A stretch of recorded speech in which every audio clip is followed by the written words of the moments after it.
भैया दारू पियले से 3 फायदा है। वीडियो पूरा देख के जाकर फायदा सुन के जाओ, फायदा में रहबा, जिनवन तो हर सफल हो जाई, ना तो भटकबा।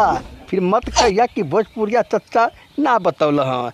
आई फायदा केहू ना बताई। दारू के नुकसान के बारे में तो दुनिया जवार बतावेला, लेकिन फायदा के विषय में केहू ना बतावल। ई बताइए तोहर भोजपुरिया चच्चा, कैसे कि अच्छा चीज भोजपुरिया चच्चा बतावेला।